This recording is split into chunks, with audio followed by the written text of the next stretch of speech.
Pemirsa, menjadi dokter spesialis adalah impian kebanyakan mahasiswa kedokteran di Indonesia. Namun begitu diakui tidaklah mudah untuk meraihnya. Selain terkenal sulit dan mahal, kultur yang jamak dikenal di program pendidikan dokter spesialis acap menyuguhkan situasi pelik serupa yang dialami almarhumah Dr. Aulia. Selengkapnya dalam Benang Merah, Takdir Aulia, Potret Berliku, Nasib Dokter.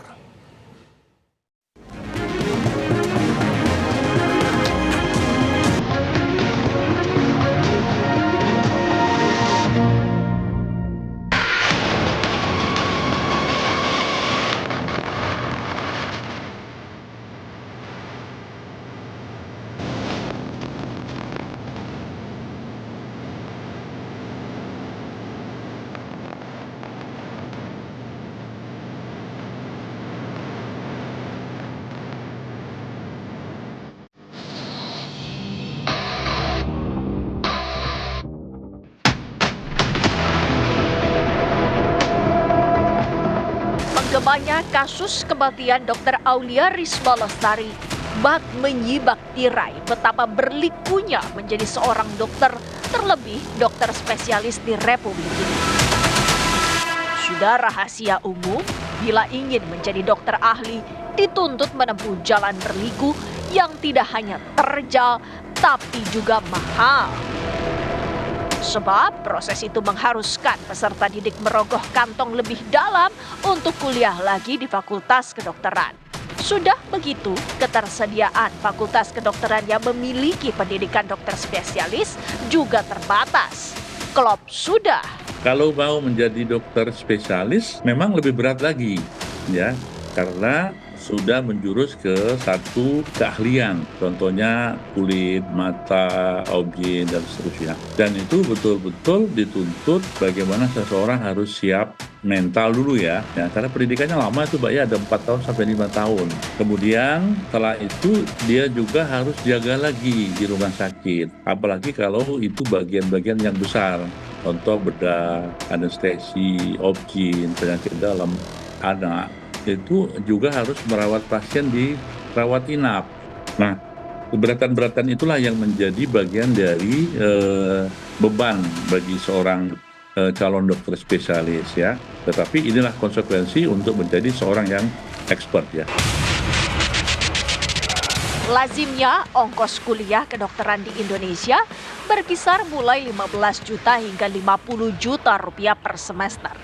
Namun tidak menutup kemungkinan sejumlah kampus sementereng mematok biaya kuliah hingga mencapai ratusan juta rupiah per semester. Tapi ke depan ini harus dibicarain bareng-bareng gitu loh ya. Karena mereka ini hampir 95%-nya kan prakteknya di rumah sakit. Nah tentu saja ada biaya-biaya yang memang harus ditanggung ya oleh Fakultas Kedokteran maupun oleh rumah sakit. Nah itu harus dibicarakan gimana sumbernya ya. Nah tentu saja ini ke depan kan sudah ada undang-undang kesehatan ya, itu undang-undang kesehatan ini itu salah satunya adalah bagaimana memberikan tempat pendidikan calon dokter spesialis yang berbasis hospital atau hospital base atau kolegium base. Nah ini sudah mulai dibuka ya bulan Juli ini, dan semua calon dokter spesialis yang mengikuti program hospital base ini itu gratis ya, semuanya mendapatkan beasiswa dari negara melalui Kementerian Kesehatan.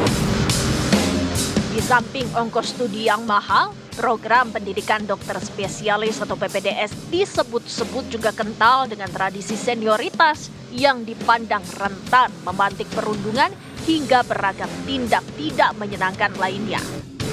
Kementerian Kesehatan mencatat lebih dari 2.700 peserta didik PPDS mengalami gejala depresi, di mana hampir 400 orang diantaranya ingin mengakhiri hidup atau melukai diri dengan cara apapun. Angka-angka itu mengacu pada hasil screening kesehatan jiwa yang dihimpun Kemenkes terhadap sekitar 12.000 PPDS di 28 rumah sakit vertikal pada bulan Maret 2024 lalu. Kasus Dr. Aulia seperti menyuguhkan potret situasi pelik itu. Idealnya antara senior dan junior ini kan harus berinteraksi baik, ya, berkomunikasi baik dan saling. Karena junior juga butuh dong senior untuk membimbing, untuk mengajari, ya, kemudian untuk katakanlah memfasilitasi. Nah, sehingga hubungannya harus baik. Hanya saja di beberapa faktor di lapangan, fakta di lapangan, itu terjadi hal-hal yang negatif yang disebut dengan perundungan tadi. Dan kalau itu diberlakukan dan diberikan oleh senior kepada junior terus-menerus, ya akan membuat seseorang juga akan menjadi depresi atau beban psikologi. Berkaca dari situasi sulit yang dihadapi Dr. Aulia, isu klasik menyoal kekurangan dokter, utamanya dokter spesialis, kembali mengemuka. Kenyataan ini semestinya menjadi perhatian segenap pemangku kepentingan. Kementerian Kesehatan mencatat jumlah dokter spesialis di Indonesia sekitar 49.670 dokter. Menurut Bappenas, rasio ideal dokter spesialis yakni 0,28 per 1.000 penduduk. Itu artinya Indonesia masih kekurangan setidaknya 29.000 dokter ahli. Sedangkan saat ini rata-rata setiap tahun terdapat sekitar 2.700 lulusan dari 24 fakultas kedokteran penyelenggara pendidikan dokter spesialis. Fakta menyoal kurangnya ketersediaan dokter ahli dari perspektif lain turut menyajikan peluang bagi mereka yang ingin berperan di ranah itu dengan menempuh program pendidikan dokter spesialis sesuai kebutuhan suatu wilayah. Namun, masalah berikutnya, selain biaya pendidikan dokter, terlebih dokter spesialis yang terbilang mahal, sistem penempatan tenaga dokter ahli juga dinilai masih jauh dari ideal.